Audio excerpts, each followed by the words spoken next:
இந்த வருடத்தினுடைய வாக்குத்தத்த வார்த்தை ஏசாயா தீர்க்கதரிசன புஸ்தகம் 54ஆம் அதிகாரம் 2ஆம் வசனம். உன் கூடாரத்தின் இடத்தை விசாலமாக்கு, உன் வாசஸ்தலங்களின் திரைகள் விரிவாகட்டும். தடை செய்யாதே, உன் கயிறுகளை நீளமாக்கி உன் விளைகளை உறுதிப்படுத்து. இந்த வருஷத்தின் வாக்குத்தத்தத்தை போன வருஷத்திலேயே நம்ம சபையில் பெற்றுக்கொண்டோம். ஏன்னா பின்புறமாக இருந்ததான அந்த நிலத்தின் மேலே ஒரு தடை இருந்தது. ஆனாலும் கர்த்தர் கொடுத்ததான அந்த வாக்குத்தத்த வார்த்தையின்படி போன வருஷமே அதை சுதந்திரத்து கொள்ள முடியாத கர்த்தர் உதவி செய்தார். ஹல்லேலூயா. நம்முடைய எல்லைகளை விஸ்தாரமாக்கியிருக்கிறார். இன்னும் ஊழியத்தின் பாதைகளிலே ஒரு பெரிய விரிவை கர்த்தர் ஏற்படுத்த போகிறார். இது ஒரு பாடலாக இருக்கிறது ஏசாயா தீர்க்கதரிசன புஸ்தகத்தில். இதில் என்னென்னா, இஸ்ரவேல் புத்திரர் தேவனுடைய நியாய தீர்ப்பாக பாவம் செய்து விக்கிரக ஆராதனை பண்ணி அக்கிரமங்களை செய்ததினால தேவன் அவர்களை சிறையிருப்புக்குள்ளாக உட்படுத்தினார். பாபிலோனுடைய சிறையிருப்புக்குள்ளே போயிட்டாங்க. பாபிலோனுடைய சிறையிருப்பில் இருந்துட்டு அப்படி மறுபடியும் வெளியே வர உதவி செய்தது இதுக்கு முந்தின அதிகாரம். ஏசாயா 53ஆம் அதிகாரத்தை நம்ம வாசித்து பார்த்தோம்னா இயேசு கிறிஸ்துவனுடைய மரணத்தை குறித்து அந்த இடத்துல எழுதப்பட்டிருக்கிறது. அப்போது சிறையிருப்பில் இருந்ததான அந்த ஜனங்கள் வெளியே வரும்படியாக இந்த நாட்களில் நாமும் பாவத்திலும் அக்கிரமத்திலும் அடிமைப்பட்டிருந்ததான நம்முடைய வாழ்க்கையிலிருந்து வெளியே கொண்டு வரும்படியாக இயேசு பாடுபட்டார். நமக்காக அவமானப்பட்டார், நமக்காக நிந்தனைக்குட்படுத்தப்பட்டார், நமக்காக அடிக்கப்பட்டார், நமக்காக பாதிக்கப்பட்டார். நமக்கு வர வேண்டிய சமாதானத்திற்குரிய ஆக்கினை இயேசு கிறிஸ்துவின் மேல் விழுந்தது. அதன் மூலமாக நம்மை வெளியே கொண்டு வந்திருக்கிறார். இப்போ தேவன் நம்மை பார்த்து சொல்கிறாரு, நான் உனக்காக எல்லாவற்றையும் செய்து முடித்தேன். ஹல்லேலூயா. ஆமாம், நம்முடைய எதிர்காலம் கடந்த காலத்தை விட பெரிதாக இருக்க போகிறது. இந்த போன வருஷத்தை விட இந்த வருஷத்தினுடைய நம்முடைய எதிர்காலம் மிகவும் பெரிதாகவும் சிறப்பானதுமாக இருக்க போகிறது. தேவனிடத்திலிருந்து வருகிற ஆசீர்வாதங்களை நீ பெற்றுக்கொள்வதற்காக முதலாவது என்ன சொல்கிறார் அப்படின்னா, உன்னுடைய இடத்தை விசாலமாக்கு. 2வது வசனம், உன் கூடாரத்தின் இடத்தை விசாலமாக்கு. தேவன் நமக்கு ஆசீர்வாதத்தை கொடுத்து கொண்டிருக்கிறார், கொடுக்க போகிறார் இந்த வருஷத்தில். அப்போது நம்ம என்ன பண்ணணும் அப்படின்னா, பழைய காரியங்கள் எல்லாத்தையும் ஒழித்து விட்டுட்டு நம்ம ஒரு புது காரியத்துக்குள்ளே வரணும். நம்முடைய இடத்தை விசாலமாக்க வேண்டும், நம்முடைய உள்ளத்தை விசாலமாக்க வேண்டும். அப்போது அவர் புதிய காரியத்தை நம்முடைய வாழ்க்கையில் செய்ய போகிறார். பெற்றுக்கொள்ளப் போகிறதான விசாலம் மிகவும் ஆசீர்வாதம் மிகவும் பெரியது. அதை வைப்பதற்கு நமக்கு ஒரு சிறந்த இடம் வேண்டும். இதுவரை நம்ம வைத்திருந்ததான இடம் போதாது. ஒரு பெரிய இடத்தை கர்த்தர் நமக்கு ஆயத்தப்படுத்தும்படியாக சொல்கிறார். தான் விசுவாசத்திலே அவர் இந்த காரியத்தை நம்முடைய வாழ்க்கையில் செய்யும்படியாக சொல்கிறாரு. அந்த 1வது வசனம் பாருங்கள், 54ஆம் அதிகாரம் 1ஆம் வசனம். பிள்ளை பெறாத மலடியே மகிழ்ந்து பாடு, கர்ப்பவேதனை படாதவளை கம்பீரமாய் பாடி ஆனந்த சத்தமிடு. வாழ்க்கைப்பட்டவளுடைய பிள்ளைகளை பார்க்கலும் அநாத ஸ்திரீயினுடைய பிள்ளைகள் அதிகம் என்று கர்த்தர் சொல்கிறார். இப்போது ஒருவேளை குழந்தை இல்லாதபடி நம்முடைய வாழ்க்கையில் ஒரு வறட்சி ஒன்று இருக்கலாம், கர்ப்பம் வறண்டு போயிருக்கலாம், நம்முடைய தொழிலிலே ஒரு வறட்சி ஏற்பட்டிருக்கலாம், நம்முடைய சந்ததியில் ஒரு வறட்சி ஏற்பட்டிருக்கலாம்.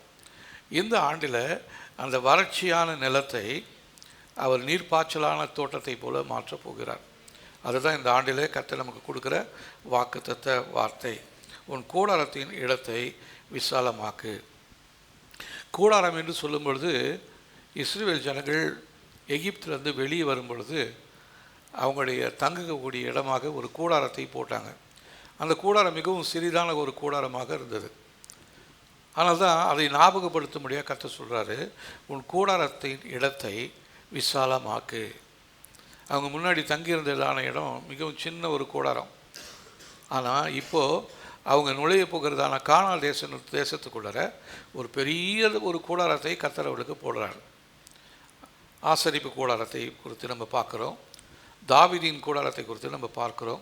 இப்படி அநேக கூடாரங்கள் இருந்தாலும் இந்த நாட்களில் தேவன் நமக்கு வாக்கு பண்ணிக்கிறதான கூடாரம் வந்து இது மிகவும் பெரிதான ஒரு கூடாரம். இது உங்களுடைய வாழ்க்கையாக இருக்கலாம், நீங்கள் செய்கிற தொழிலாக இருக்கலாம், இல்லைன்னா உங்களுடைய சந்ததியாக இருக்கலாம். உங்களுடைய எதிர்காலங்கள் ஒரு கேள்விக்குறியாக இருந்தால் இந்த ஆண்டில் நீங்கள் சந்தோஷப்பட்டு களி கூறணும். அதுதான் சொல்கிறாரு, பிள்ளை பெறாத மலடியே மகிழ்ந்து பாடு, கர்ப்ப வேதனை படாதவளே கம்பீரமாய் பாடு. ஏன்னா உனக்கு பிள்ளைகள் அதிகமாக இருக்க போகிறாங்க. உன்னுடைய தொழில் ஒரு பெரிய ஆசீர்வாதத்துக்குள்ளே போக போகிறது. அதுக்காக என்ன சொல்கிறாரு, உன்னுடைய காரியங்களை நீ அதிகமாக பெருசாக படுத்து. உன்னுடைய அஸ்திபாரத்தை அப்பப்போ போட்டுட்டு நம்ம மறுபடியும் புதிய அஸ்திபாரத்தை போட வேண்டிய அவசியம் இல்லை. இந்த ஆண்டில் நமக்கு தூங்குகிறதான இந்த காரியங்கள் நம்முடைய வாழ்க்கையில் என்றுமே நிலையானதாய் பெருகக்கூடிய ஒரு அஸ்திபாரமாக கர்த்தர் நமக்கு போடுறாரு. அதுதான் இந்த ஆண்டில் கர்த்தர் நமக்கு கொடுக்குற வாக்குத்தத்த வார்த்தை. உன்னுடைய அஸ்திபாரத்தை, உன் கூடாரத்தை நீ ஸ்திரமாக போடும்படியாக இயேசுவின் மேல் உன்னுடைய நம்பிக்கை வைத்து, உன்னுடைய அஸ்திபாரமாகிய அவர் மேல் உன்னுடைய நம்பிக்கை வைத்து, அவர் பேர் நீ எதெல்லாம் இந்த வருஷத்தில் நீ ஆரம்பிக்கிறியோ அது எல்லாமே பெரிதாக விளங்க போகிறது. அதை தடை பண்ண வேண்டிய அவசியம் இல்லை. ஒருவேளை தடை ஆகிறதுனா அது வேறு யாரும் இல்லை, நான் தான். அதுக்குரிய ஆயத்தம் இல்லாமல், அந்த இடத்த பெருசுப்படுத்தாமல், அந்த அஸ்திபாரத்தை ஆழமாக தோண்டாமல், மேம்போக்கில் தோண்டி ஏதோ ஒரு எல்லா வருஷத்துலேயும் வந்ததான ஆசீர்வாதம் மாதிரி தான் இந்த வருஷமும் ஆசீர்வாதம் இருக்குன்னு நீங்கள் நினச்சிங்கன்னா நீங்கள் உங்களையும் நீங்களே ஏமாற்றி கொள்வீங்க. இந்த வருடத்தின் ஆசீர்வாதம் ஒரு விசேஷதான ஒரு ஆசீர்வாதமாக இருக்கிறது. உன்னுடைய கூடாரத்தை விசாலமாக்கு, அதை தடை பண்ணாதே. உன் கயிறுகளை நீளமாக்கி உன் முளைகளை உறுதிப்படுத்து. ஏன்னா நீ வலதுபுறத்திலும் இடதுபுறத்திலும் இடம் கொண்டு பெருக போகிறாய். உன் சந்ததியார் ஜாதிகளை சுதந்திரத்து கொண்டு பாலாய் கிடந்த பட்டணங்களை குடியேற்றுவிப்பார்கள். உன்னுடைய ஜனங்கள் பெரிதாக்கப் போகிறார்கள். உன்னுடைய எல்லையில் ஒரு பெரிய ஒரு ஆசீர்வாதத்தை கர்த்தர் கொடுத்திருக்கிறார். உன் பிள்ளைகள் பெருக போகிறார்கள். நீ பிள்ளை இல்லைன்னு சொல்லி நீ கவலைப்படாத. உனக்கு கர்த்தர் இனிமேல் கொடுக்கறதான பிள்ளைகள் அது பெரிய ஒரு சேனையாக கர்த்தர் மாற்றப் போகிறார். உன்னுடைய தொழில் ஒரு சின்ன தொழிலாக இருந்திருக்கலாம், ஆனால் இந்த ஆண்டில் அதை பெருக செய்ய போகிறார். உன்னுடைய சந்ததி எல்லாராலும் புறக்கணிக்கப்பட்ட ஒரு சின்ன சந்ததியாக இருக்கலாம், ஆனால் கர்த்தர் உன் சந்ததியை பெருக செய்ய போகிறார். அதுதான் இந்த ஆண்டில் நமக்கு கொடுக்கறதான ஒரு வாக்குத்தத்தம். ஆகவே நாம் தான் இப்போ என்ன பண்ணணும்னா, இந்த அஸ்திபாரத்தை பெரிதாக போடதே இல்லை. தேவ சமூகத்திலேருந்து பெரிய காரியத்தை நம்ம எதிர்பார்க்கணும். இல்லைன்னு சொன்னால் நமக்கு நாமளே தடையாக போயிடுவோம். பெரிய காரியத்தை நீ எதிர்பார்த்தணும். கர்த்தரிடத்தில் பெரிய ஆசீர்வாதத்தை இந்த ஆண்டில் நீ எதிர்பார். உலகத்தில் ரொம்ப கொடூரமான காரியம், அவங்களுடைய பிஸ்னஸ் எல்லாம் ரொம்ப டல்லாக போயிடும். ஆனால் கர்த்தருடைய பிள்ளைகளுடைய பிஸ்னஸை, கர்த்தருடைய பிள்ளைகளுடைய சந்ததியை அவர் பெருக செய்ய போகிறார். ஹல்லேலூயா. அதனால் நீ விசாலமாக்கு, இடத்தை குறுக்கி போட்டுறாத. பிளான் பண்ணும்பொழுது ஒரு பெரிய பிளானை நீ வைக்கணும். கர்த்தருடைய சமூகத்தில் எனக்கு இது கிடைச்சா போதுங்க, இவ்வளோ இருந்தால் போதுங்கன்னு சொல்லாத. தேவ சமூகத்தில் ஒப்பு கொடுத்து, ஆண்டவரே உங்களுடைய சித்தத்தின்படி என்னை நடத்துங்க, என்னை ஆசீர்வதிங்கன்னு சொல்லி நாம் ஜெபிக்கும் பொழுது அவர் அவருடைய சித்தத்தின்படியாக நம்முடைய எல்லைகளை விஸ்தாரமாக்க போகிறார். ஹல்லேலூயா. ஆழமாக்குகிறவர் அவர். இந்த வருஷத்தில் வனாந்தர பிரயாணத்தில் அவர்களை மலட்டுத்தன்மையாய் ஆக்கி விட்டிருந்தது. அதனால தான் முதலாம் வசனத்தை சொல்கிறாரு, பிள்ளை பெறாத மலடியே. எகிப்தில் பார்வோனுடைய அடிமைத்தனத்திலேருந்து வெளியே அவங்க எல்லாம் குறுகி போயிருந்தாங்க. அவங்களுடைய சந்ததி வளர்ச்சி இல்லாமல் போயிடுச்சு. பெற்ற பிள்ளைகளாத்தையும் எடுத்து நதியில் போட்டுருன்னு சொல்லி ஒரு பெரிய சட்டம் போட்டுட்டார் பார்வோன். அதனால் அவங்களுடைய சந்ததி ஒரு விஸ்தாரமாக முடியாதபடிக்கு அந்த அரசனுடைய ஆணைக்கு இணங்க பெற்ற பிள்ளைகள் எல்லாத்தையும் நதியில் போட்டுட்டாங்க. ஆனால் அதில் ஒரு பிள்ளையை தான் கர்த்தர் தெரிந்து கொண்டு அவனை விடுதலை பண்ணும்படியாக மோசையை கர்த்தர் தெரிந்து கொண்டார். அவனை அந்த நதியிலிருந்து தூக்கி எடுத்து யார் இந்த குழந்தையெல்லாம் வளர்க்கக்கூடாது, தடை பண்ணணும்னு சொன்னாங்களோ அதே இடத்துல கொண்டு போய் இந்த குழந்தையை வளர கர்த்தர் தேவன் உதவி செய்தார்.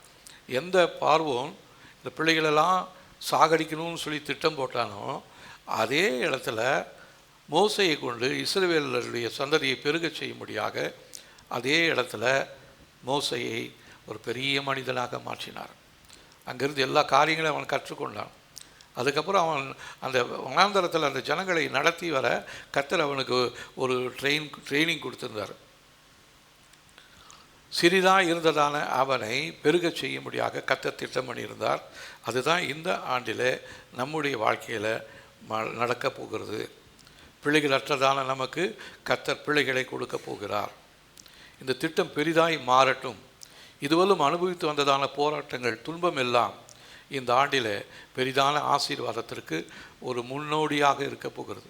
நீங்கள் இதிலும் பட்டதான துன்பங்கள், பட்டதான வேதனைகள் எல்லாம் இனி வரப்போகிறதான ஆசீர்வாதத்தை உங்களுடைய வாழ்க்கையில் பெருகச் செய்யும்படியாக கர்த்தர், நீங்கள் இதுவரையும் பட்டதான துன்பங்களையும் துயரங்களையும் கர்த்தர் உங்களுக்கு சாதகமாக மாற்றப் போகிறார். ஏசாயா 54 அதிகாரத்தை நம்ம வாசிப்பதற்கு முன்பாக 53 அதிகாரத்தை நம்ம வாசித்தோம்.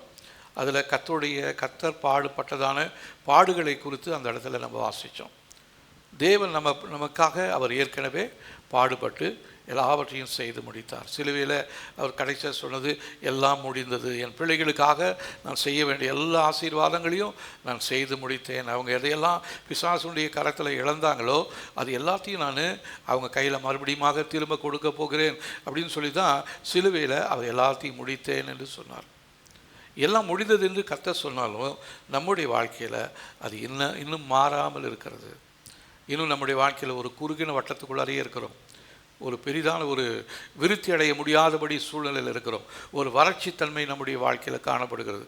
அந்த வறட்சித்தன்மையை இந்த ஆண்டில் கர்த்தர் நம்முடைய வாழ்க்கையில் செழிப்பாக மாற்றப் போகிறார். அதுதான் அந்த 54 அதிகாரம் முதல் 3 வசனங்களை நாம் வாசிக்கும் பொழுது நாம் தெரிந்து கொள்கிறோம். பிள்ளை பெறாத மலடியே மகிழ்ந்து பாடு. தேவன் நீ மாற்றத்தை காணும் முன்பே உன்னை துதிக்கும்படியாக தேவன் கட்டளை கொடுக்கிறார். ஒரு விசுவாசம் உனக்கு வேணும்.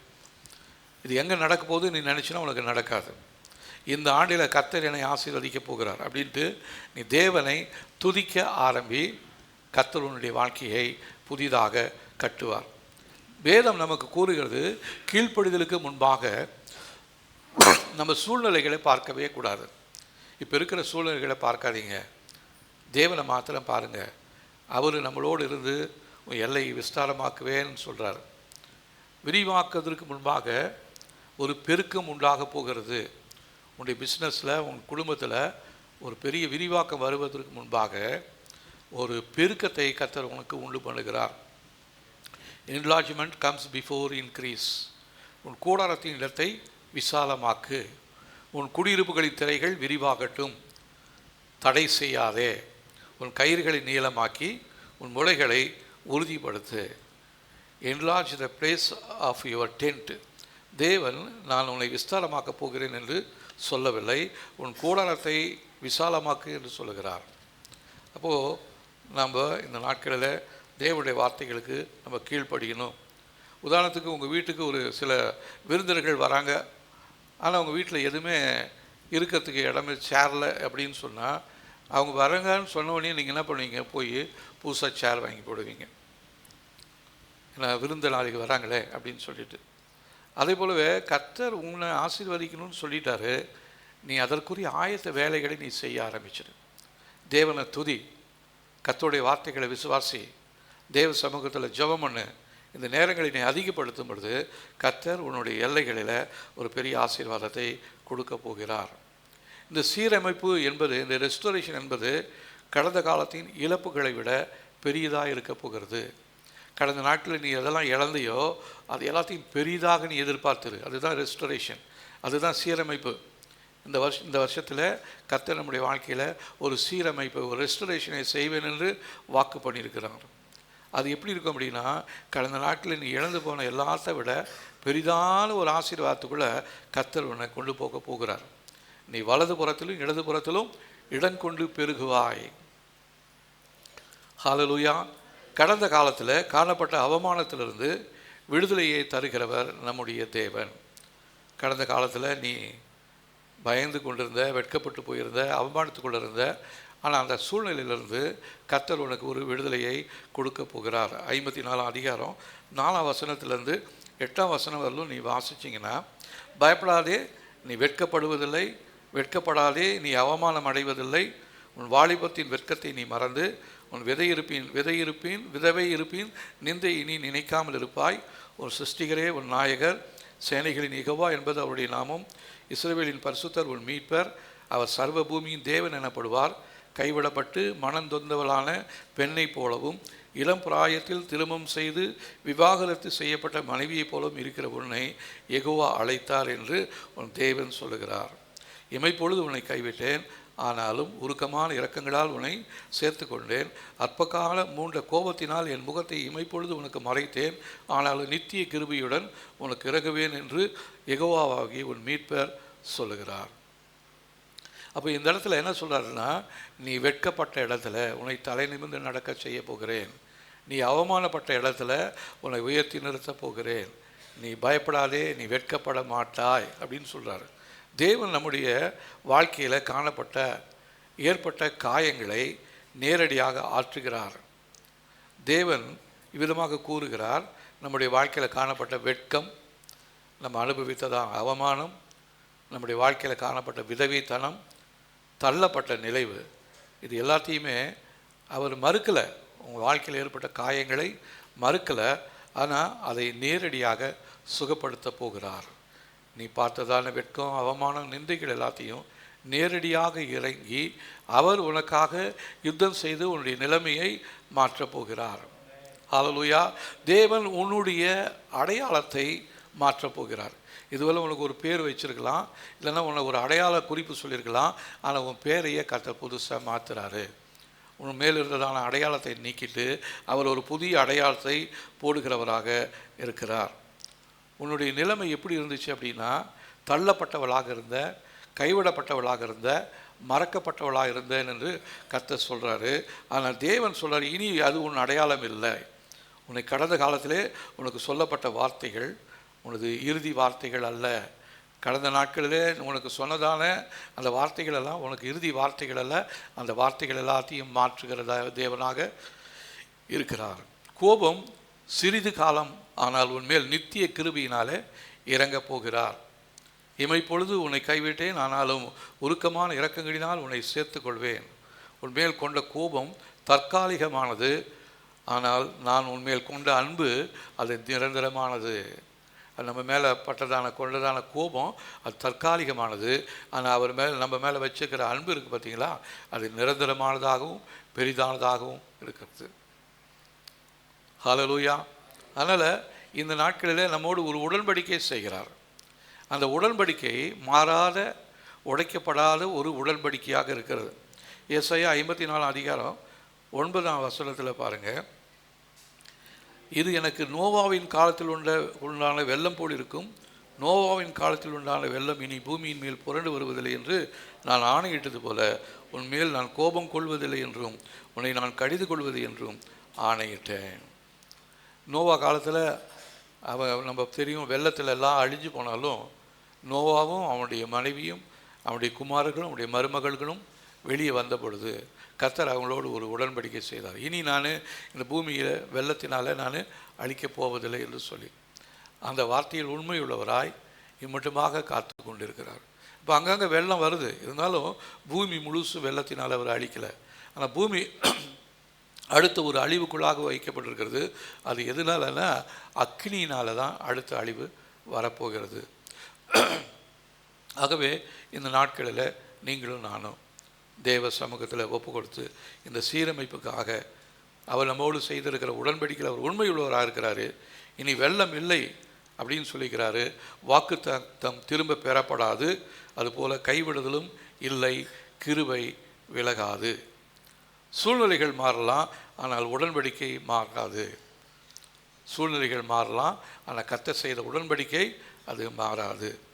அதுக்கு உதாரணமாக தான் சொல்கிறாரு 10ஆம் வசனத்தில், மலைகள் விலகினாலும் பர்வதங்கள் நிலை பெயர்ந்தாலும் என் கிருபை உன்னை விட்டு விலக்காமலும் என் சமாதானத்தின் உடன்படிக்கை நிலை பெயராமலும் இருக்கும் என்று உண்மையில் மனதுருகுகிற கர்த்தர் சொல்கிறார். ஆமாம், நம்மளை பார்த்து சொல்கிறாரு, பயப்படாதே, நான் உன்னோடு செய்திருக்கிற உடன்படிக்கை அது மாறாது, அது நிலையான ஒரு உடன்படிக்கை. நோவா காலத்தில் நான் செய்ததான உடன்படிக்கை போல இப்பொழுது உன்னோடு நான் செய்கிற உடன்படிக்கை அது ஒரு நாளும் மாறாது. உன்னை பெருக்கமடைய செய்ய போகிறேன், உன்னோடு செய்ததான உடன்படிக்கை மாறவே மாறாது. இந்த ஆண்டில் அந்த வாக்குத்தத்த வார்த்தை நம்முடைய வாழ்க்கையில் அது நிறைவேறப் போகிறது. மலைகள் விலகினாலும் அவருடைய தயவு நம்மை விட்டு விலகாது. மலை எதை குறிக்குது? அது நிலைத்ததான தன்மையை குறிக்கிறது, ஒரு வலிமை குறிக்கிறது, ஒரு பாதுகாப்பை குறிக்கிறது. எனவே இவைகள் எல்லாவற்றையும் விட தேவனுடைய உடன்படிக்கை நம்பகமானதாக இருக்கிறது. துன்பத்திலிருந்து அலைக்கழிப்பிலிருந்தும் ஆறுதல் பெற்றவளாய் கர்த்தர் இந்த ஆண்டிலே நம்மை மாற்றப் போகிறது. இதுவரை நீங்கள் பார்த்ததான துன்பம், அலைக்கழிப்பு எல்லாமே உங்களுடைய வாழ்க்கையில் மாறப்போகிறது. அல்லேலூயா. அதனால தான் அவர் சொல்கிறாரு, சிறுமைப்பட்டவளே, 11ஆம் வசனம், சிறுமைப்பட்டவளே, பெருங்காற்றில் அடிபட்டவளே, தேற்றரவற்றவளே, இதோ நான் உன் கல்லுகளை பிரகாசிக்கும்படி வைத்து நீல ரத்தினங்களை உன் அஸ்திபாரமாக்கி உன் பலகணிகளை பளிங்கும் உன் வாசல்களை மாணிக்க கற்களும் உன் மதில்களை எல்லாம் உச்சிதமான கற்களும் ஆக்குவேன். ஆமாம், நம்முடைய இடிந்து போனதான அந்த காரியத்தை மறுபடியும் கட்டப் போகிறாரு. சாதாரணமான கல்லில் அல்ல, மாணிக்க கற்களில், நீல ரத்தின கற்களில், வெளியேறப்பட்டதான கற்களை கொண்டு நம்முடைய வாழ்க்கையை அவர் மறுபடியுமாக கட்டப்போகிறார். ஹல்லேலூயா. உடைந்து போயிருக்கலாம் ஒருவேளை உங்களுடைய குடும்பம். அந்த உடைந்து போன அந்த குடும்பத்தை மறுபடியும் அவர் கட்டும் பொழுது தேவனுடைய மகிமை உன் குடும்பத்தின் மூலமாக கர்த்தர் வெளிப்படுத்த போகிறார். இந்த தேசம் நீ ஆராதிக்கிறதான தேவன் யார் என்று உன் மூலமாகவே தேவன் அவர் இந்த உலகத்திற்கு அறிய கர்த்தர் உதவி செய்கிறவராக இருக்கிறார். ஹல்லேலூயா. நம்மளாம் ஒரு ஆசீர்வாதமான ஜனங்கள். நம் மூலமாக இந்த ஆண்டிலே தேவனுடைய நாமம் மகிமைப்பட போகிறது. நீங்கள் விசுவாசிக்கிறீங்களா? விசுவாசிச்சிங்கன்னா நிச்சயமாக உங்களுடைய உடைந்து போன உங்களுடைய வாழ்க்கையை வெளியேற பெற்ற கற்களினாலே கர்த்தர் அதை கட்டப்போகிறார். உங்களுடைய பிஸ்னஸ் பெருசாக இருக்கும். பிள்ளைகளும் வாக்குத்தத்தத்தில், இந்த வாக்குத்தத்தத்தில் உன் பிள்ளைகளையும் கர்த்தர் சேர்த்து கொள்கிறார். பாருங்கள், உன் பிள்ளைகள் எல்லாரும் கர்த்தரால் போதிக்கப்பட்டிருப்பார்கள், உன் பிள்ளைகளுடைய சமாதானம் பெரிதாக இருக்கும். சந்ததி சந்ததியாக உன்னை அவர் ஆசீர்வதிக்கிற தேவனாக இருக்க. உன்னை மாத்திரம் அல்ல, உன் பிள்ளை மாத்திரம் இல்லை, உன் பிள்ளைகளுடைய பிள்ளைகளையும் நீ என்ன பண்ண போகிற? பார்க்க போகிற. அவ்விதமாக உன்னுடைய சந்ததி ஒரு பெரிய ஆசீர்வாதத்திற்குள்ளாக நுழைய போகிறது. அடுத்ததாக 54 அதிகாரம் 17ஆம் வசனத்தில், இதோ உனக்கு விரோதமாய் உருவாக்கப்படும் எந்த ஆயுதமும் வாய்க்காதே போகும், உனக்கு விரோதமாக நியாயத்தில் எழும்பும் எந்த நாவையும் நீ குற்றப்படுத்துவாய். இது ஊழியக்காரருடைய சுதந்திரமும் என்னால் உண்டான அவருடைய நீதியுமாக இருக்கிறது என்று கர்த்தர் சொல்லுகிறார். பாருங்கள், எவ்வளோ பெரிய ஆசீர்வாதத்தை தேவன் நமக்கு வைத்திருக்கிறார் என்று சொல்லி. அதனால் நம்ம இந்த ஆண்டில் குறுகி போவதில்லை, உடைந்து போவதில்லை, தேய்ந்து போவதில்லை. கர்த்தர் நம்மை புதிதாக உருவாக்கப் போகிறார். அதுக்கு என்ன பண்ணணும்? நீ தேவ சமூகத்தில் உன்னை ஒப்பு கொடுத்து உன்னுடைய எல்லைகளை பெரிதாக்கும்படியாக அதற்காக நீ ஜெபம் பண்ணு. ஆண்டவரே, என் எல்லையை பெரிதாக்குங்க ஆண்டவரே, தேவனே நீர் என்னுடைய எல்லையை பெரிதாக்கும் என்று சொல்லி அன்றைக்கி யாபேசு ஜெபித்தார் இல்லைங்களா? அவர் என்ன ஜெபித்தார்? தேவரீரோடு இருந்து என்னை ஆசீர்வதியும், என்னை எல்லையை பெரிதாக்கும், இருந்து தீங்கு என்னை துக்கப்படுத்தாதபடிக்கு என்னை கேட்டார்களும். இந்த வசனத்தை தான் கர்த்தர் உனக்கு சொல்கிறாரு. இது போன வருஷத்தில் பார்த்ததான நிந்தை, அவமானம், துக்கம் இதில் எல்லாத்திலிருந்தும் கர்த்தர் உன்னை ஒரு ஆசீர்வாதமான குடும்பமாக கர்த்தர் உன்னை மாற்றுகிறார். இதில் என்னென்னா, ஆயுதங்கள் உருவாகும், நமக்கு எதிராக ஆயுதங்கள் உருவாகும். ஆனால் அதில் வெற்றி பெறாது தோல்வி அடைய போகிறது. நமக்கு விரோதமாக ஆயுதங்கள் உருவாக்கப்படலாம், திட்டங்கள் தீட்டப்படலாம். ஆனால் முடிவில் அந்த திட்டங்கள், அந்த தீர்மானங்கள் நிலை நிற்காது. தேவனுடைய திட்டம் உன்னுடைய வாழ்க்கையில் நிறைவேறப் போகிறது. சத்துருவனுக்கு விரோதமாக 1000 திட்டங்களை வைத்திருப்பான், உன்னை அழிச்சு போட்டுடலாம், ஒழிச்சு போட்டுடலான்னு. ஆனால் கர்த்தர் என்ன சொல்கிறாரு? திட்டங்கள் தீட்டுவாங்க உனக்கு விரோதமாக ஒரு அக்கினி சூளை ஒன்று ரெடியாக இருக்குது. ஆனால் அதுக்குள்ளே நீ போகும் பொழுது உன்னுடைய தலை முடி கூட ஒன்றுமே எதுவுமே வரும், அதில் ஒரு நாற்றமே இருக்காராம். ஆனால் உனக்கு எதிராக இருக்கிறவங்க அதே குழியில் அதே அக்கினி சூளைகளை தூக்கி போடப்படுவாங்க. அவங்க குடும்பமாக அழிஞ்சு போக போகிறாங்க. அவங்க போட்டிருக்கிற திட்டமெல்லாம் அவங்களுக்கே திருப்பி வந்துடும். ஆமான் செய்ததான தூக்கு மரத்தில் அவனே தூக்கிலிடப்படுவான். அவன் போட்டதான திட்டங்கள் எதுவுமே உன் வாழ்க்கைக்குள்ளே நிறைவேறாது. காரணம், கர்த்தர் உன்னோடு இருக்கிறாரு. அவர் உனக்கு ஒரு வாக்கு தத்தத்தை பண்ணியிருக்கிறாரு.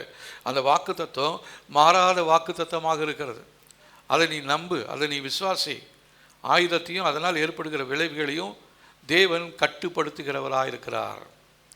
அவங்க என்ன தான் பிளான் பண்ணட்டுங்க, என்ன தான் திட்டம் போடட்டுமே, அடுத்த வருஷத்தில் எலெக்ஷனில் நாங்கள் ஜெயிச்சு உங்களை என்ன பண்ண போகிறோன்னு இப்பயே பிளான் பண்ணிக்கிட்டு இருக்கிறாங்க. என்னெல்லாம் பண்ணட்டும், கர்த்தர் அதை எல்லாத்தையும் மாற்றப் போகிறார்.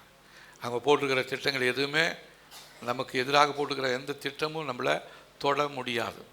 காரணம், உன்னை தொடுகிறவன் கர்த்தருடைய கண்மணியை தொடுறான்.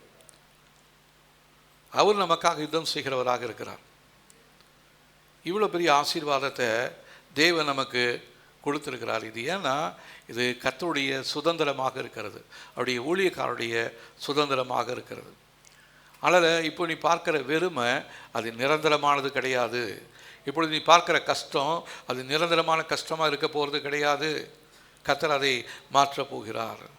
உன் அவமானம் உன்னுடைய அடையாளம் அல்ல. உன்னை குறித்த அவமானத்தினால உனக்கு ஒரு அடையாளம் பேர் வச்சுருக்கலாம், ஆனால் அது உன்னுடைய அடையாளம் அல்ல. உனக்காக கர்த்தர் ஒரு அடையாளத்தை போட்டிருக்கிறாரு. இயேசு கிறிஸ்துவின் இரத்தத்தின் உன் மேலே ஒரு புதிய அடையாளத்தை போட்டிருக்கிறார். அதனால் உன்னுடைய அவமானம் உன்னுடைய அடையாளம் அல்ல. தேவன் நம்மோடு செய்திருக்கிற உடன்படிக்கை அது மாறவே மாறாது. மாறாத உடன்படிக்கையை நம்மோடு செய்திருக்கிறார். உன்னுடைய சீர்கேடான சூழ்நிலை அழகாக மாறப்போகிறது. ஹல்லேலூயா. உன்னை இடித்து உன்னை கேவலப்படுத்தணும், உன்னை நஷ்டப்படுத்தணும்னு அவன் போட்டிருந்த திட்டங்கள் எல்லாத்திலேயுமே கர்த்தருடைய தலையீடு வந்து அதை புதிதாக பெரிய மாணிக்க கற்களினால் உன்னுடைய சுவர்கள் கட்டப்படும். உன்னுடைய பாதுகாப்பு பெருசாக இருக்கும். உனக்கு விரோதமாக உருவாக்கப்படுகிற எந்த ஆயுதமும் வாய்க்காமல் போக போகிறது. ஹல்லேலூயா. இந்த புண்ணினால் ஏற்பட்ட காயத்தின் தழும்புகள் அது தோல்வி அல்ல. கடந்த நாட்களில் நீங்கள் அனுபவித்ததான காரியங்கள் இன்னும் உங்களுக்கு ஒரு காயத்தை ஏற்படுத்தியிருக்கலாம். ஆனால் அது என்னென்னா, நீ சுகமானதற்கு அது ஒரு அத்தாட்சியாக இருக்க போகிறது. அவங்க உனக்கு விரோதமாக செய்ததான காயத்தின் தழும்புகள் வந்து உனக்கு ஒரு சாட்சியாக, மற்றவர்களுக்கு ஒரு சாட்சியாக இருக்க போகிறது. அதனால் கடந்த நாட்களில் ஏற்பட்ட அந்த காயங்களை குறித்து நீ கவலைப்படவே வேண்டாம். அந்த காயங்களெல்லாம் உனக்கு ஒரு சாட்சியாக கர்த்தர் என்ன பண்ணுறாரு, எடுத்து நிறுத்துகிறார். சோர்ந்து இருந்தீனா, வெட்கப்பட்டு இருந்தீனா, மடம் உடைந்து இருந்தீனா, தாக்குதலுக்கு ஆளாகி இருந்தீனா, தேவன் சொல்கிறாரு, தேவனை துதித்து பாடு. ஹல்லேலூயா. நீ அவமானப்பட்ட சூழ்நிலை இருந்திருக்கலாம், ஆனால் நீ என்ன பண்ணணும், இப்போது தேவனை துதித்து பாடணும். விசுவாசத்தில் செயல்படு. அதனால தான் சொல்கிறாரு, பயப்படாதே, நான் உன்னோடு இருக்கிறேன். நான் உனக்கு சொன்னதை செய்யும் அளவும் உன்னை விட்டு விலகுவதும் இல்லை, உன்னை கைவிடுவதும் இல்லைன்னு சொன்ன தேவனுடைய வாக்குத்தத்த வார்த்தை நம்முடைய வாழ்க்கையில் அது பலிக்கப் போகிறது. இதே போல் உங்களுடைய வாழ்க்கையில், தொழிலில், சந்ததியில், எதிர்காலத்தில், சரீர சுகத்தில் தேவைகளை யாவையும் இந்த ஆண்டில் நன்மையாய் கர்த்தர் மாற்றப் போகிறார். தேவன் தாமே உங்கள் யாவரையும் ஆசீர்வதித்து ஒரு மறுசீரமைப்பை செய்ய போகிறார். இதுதான் இந்த ஆண்டில் கர்த்தர் வைத்திருக்கிறதான ரெஸ்டோரேஷன். நம்ம இது இத்தனை நாட்களும் போன வருஷத்தில் நம்ம ஒவ்வொரு வீட்லேயுமே வந்து இந்த ரெஸ்டோரேஷனை குறித்து நம்ம செய்திகளை கேட்டிருந்தோம். அந்த ரெஸ்டோரேஷனை இந்த ஆண்டில் நம்முடைய கண்களினாலே பார்க்க போகிறோம். அந்நிய கண்கள் அல்ல, என் சொந்த கண்ணிலே நான் அதை பார்க்க போகிறேன். தேவன் சொன்னது அது நிறைவேறுவதற்கு நீ எத்தனை காலம் ஆகுமோ, நான் செத்து போனால் தான் எனக்கு வருமா அப்படிலாம் நினைக்காதீங்க. நீங்கள் சாகாமல் பிழைத்திருந்து கர்த்தர் உங்களுக்கு செய்ததான காரியங்களை நீங்கள் விவரித்து சொல்ல போகிறீங்க, சாட்சி சொல்ல போகிறீங்க. இதுதான் கர்த்தர் உங்களை குறித்து வைத்திருக்கிறதான திட்டமும் தீர்மானமுமாக இருக்கிறது. கர்த்தர் உங்களுடைய எல்லைகளை விஸ்தாரமாக்க போகிறார். நீங்கள் குறுகி போவது இல்லை. நீங்கள் பட்ட பாடுகள் கொஞ்சம்தான், ஆனால் அந்த கொஞ்ச காலத்தில் கர்த்தர் உங்களுடைய வாழ்க்கையை அவர் ஆசீர்வாதமாக மாற்றப் போகிறார். நம்ம ஒரு பாடலை பாடுவோம். எழுந்து நின்று அந்த பாடலை பாடும் பொழுது தேவன் நமக்கு வாழ்க்கையில் செய்ததான அந்த எல்லா தீமைகளையும் மறந்து அவருக்கு நன்மையுள்ளவர்களாய் மாற்ற கர்த்தர் போதுமானவராக இருக்கிறார். பொதுவாக இந்த பாட்டு பார்த்தீங்கன்னா, இந்த மரித்து போனதான சாவு வீட்டில் தான் இந்த பாட்டு பாடுவாங்க. ஆனால் நமக்கு ஒரு எதிர்பார்ப்பு உண்டு. நம்ம பரலோகத்துக்கு போக போகிறோம். கொஞ்ச காலம் இயேசுவுக்காக கஷ்டப்பாடு சகிப்பதினால். இந்த பாட்டு எத்தனை பேருக்கு தெரியும்? தெரியாதா? ஸ்தோத்திரம். நம்ம பாட போகிறோம். பழைய பாட்டு, ரொம்ப பழைய பாட்டு தான். ஆனால் இந்த பாட்டை நம்ம பாட போகிறோம். கொஞ்ச காலம்தான் நீங்கள் பட்ட பாடுகளுக்கு எல்லாமே கர்த்தர் உங்களுக்கு ஒரு ஆசீர்வாதத்தை கொடுக்க போகிறார்.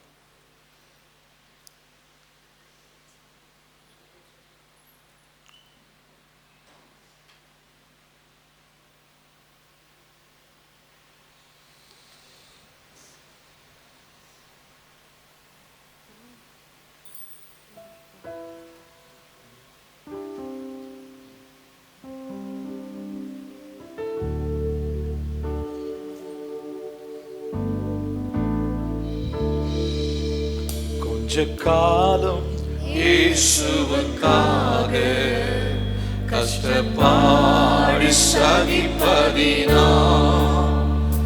கொஞ்ச காலம் இயேசுவுக்காக கஷ்டப்பாடி சகிப்பதினால், எங்கள் துன்பம் இன்பமாய் மாறும். இயேசுவை நான் காணும் போது அவர் பாதம் வீழ்ந்து பணிந்து ஆனந்த கண்ணீர் வடித்தே எங்கள் ஓட்டம் ஜெயத்துடன் முடியும். அந்த நாடு சுதந்தரிப்பே எங்கள் ஓட்டம் ஜெயத்துடன் முடியும். அந்த நாடு சுதந்தரிப்பே.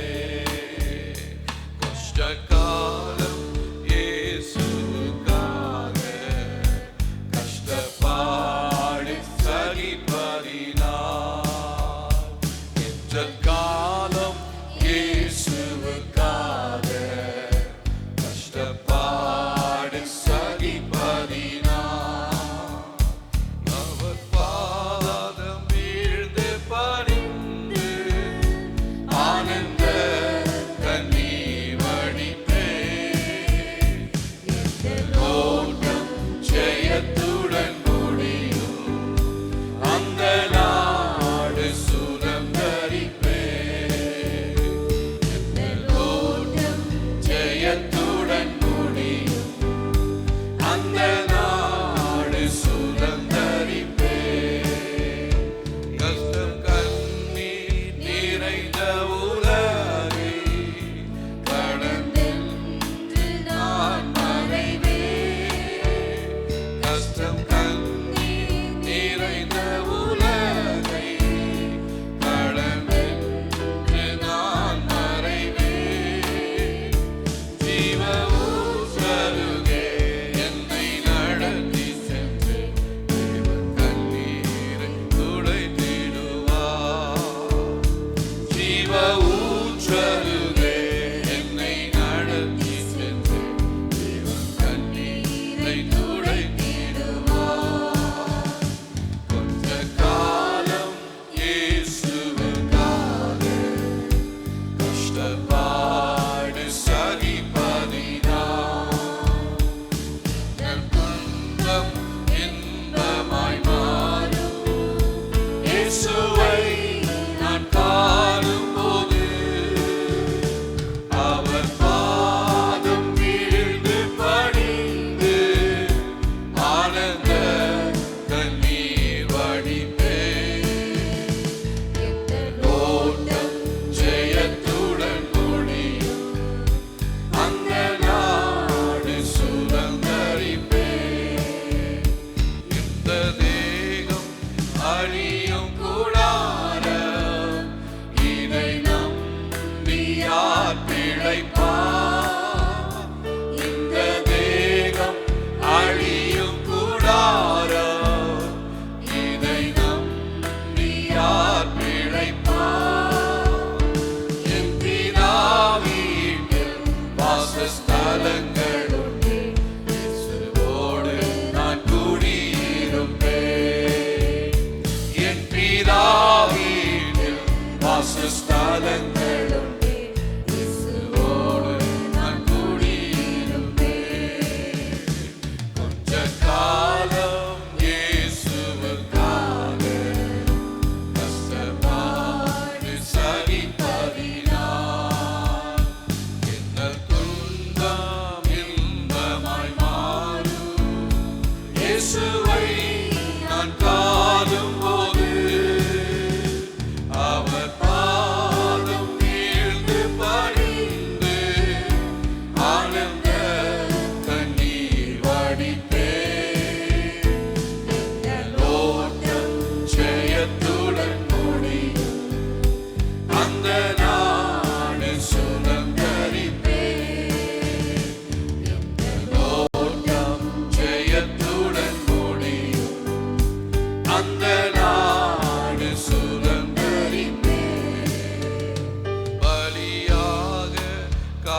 பஞ்ச கால துன்பங்கள் அதெல்லாம் நீங்கி இயேசுவை நான் பார்க்கும்படியான இந்த ஆண்டாக இருக்கிறது. அவரை முகமுகமாக நம்ம பார்க்க போகிறோம். யோபு சொன்னது போல அந்நிய கண்கள் அல்ல, என் சொந்த கண்களினாலே நான் அவரை பார்க்க போகிறேன்னு சொல்லி அவர் விசுவாசத்தோடு அப்பயே எழுதி வைத்திருந்தார். நமக்கு இருந்ததான ரட்சிப்பு, நமக்கு இப்போ இருக்கிறதான இயேசு கிறிஸ்துவின் ரத்தம், தேவனுடைய வார்த்தை எல்லாமே யோபுடைய காலத்தில் இல்லை. ஆனால் அவருடைய விசுவாசம் நான் அவரை பார்க்க போகிறேன்னு சொல்லி, நம்முடைய விசுவாசம் அதை விட பெரிதாக இருக்கணும். அவரை பார்க்க போகிறோம். இயேசு கிறிஸ்து சீக்கிரமாக வரப்போகிறார். நமக்காக ஆயத்தம் பண்ணி வைத்திருக்கிறதான எல்லா நன்மைகளையும் ஆசீர்வாதங்களையும் இந்த ஆண்டில் நம்ம பெற்றுக்கொள்ள போகிறோம். நம்முடைய திரையை அகலமாக்க போகிறோம். நம்முடைய கூடாரத்தை விசாலமாக்க போகிறோம். நம்முடைய அஸ்திபாரம் யார் மேலே போடப்பட்டிருக்கிறது? யார் மேலே நம்பிக்கை வைத்திருக்கிறீங்க? உங்களுடைய சுகத்தின் மேலா, உங்களுடைய பலத்தின் மேலேயா, உங்களுடைய பணத்தின் மேலேயா? அதெல்லாம் ஒரு நாளைக்கு அழிஞ்சு போயிடும். நம்முடைய நம்பிக்கை இயேசுவாக இருக்கும் பொழுது ஒரு நிச்சயமாகவே நமக்கு ஒரு நித்திய வாழ்க்கையை வைத்திருக்கிறோம். அந்த நித்திய வாழ்க்கையை நம்ம செத்து போன பின்னாடி இல்லை, இப்பயே நம்ம பார்க்க போகிறோம். அதற்காக தான் இந்த ஆண்டை கர்த்தர் நமக்கு ஈவாக கொடுத்துருக்கிறார். இல்லைன்னா போன வருஷமே செத்து போயிருப்பேன். இந்த வருஷத்தில் கர்த்தர் எனக்கு வைத்திருக்கிற அந்த ஆசீர்வாதத்தை நான் சுதந்திரித்து கொள்ள போகிறேன். அதுதான் என்னுடைய விசுவாசம். நம்முடைய விசுவாசம் அதுவாக இருக்கணும். கர்த்தர் எனக்காக வைத்திருக்கிறதான ஆசீர்வாதத்தை நான் பார்க்க போகிறேன். இந்த ஆண்டில் நான் பார்க்க போகிறேன். என்னுடைய கூடாரம் சின்னதாக போகிறதில்ல, அது பெருக்கமடைய போகிறது. என்னுடைய தொழில் குறுகி போகிறதில்ல, அது பெருக்கமடைய போகிறது. என் சந்ததி குறுகி போவதில்லை, அது பெருக போகிறது. இதுதான் கர்த்தர் நமக்கு கொடுத்துக்கிற வாக்குத்தத்தம். இந்த ஆண்டில் தேவன் இதை நம்முடைய வாழ்க்கையில் நிறைவேற்ற போகிறார். இந்த வசனங்களை சொல்லி நம்ம ஒவ்வொரு நாளும் ஜெபிப்போம். கர்த்தர் நம்மை ஆசீர்வதிப்பாராக. ஸ்தோத்திரம்.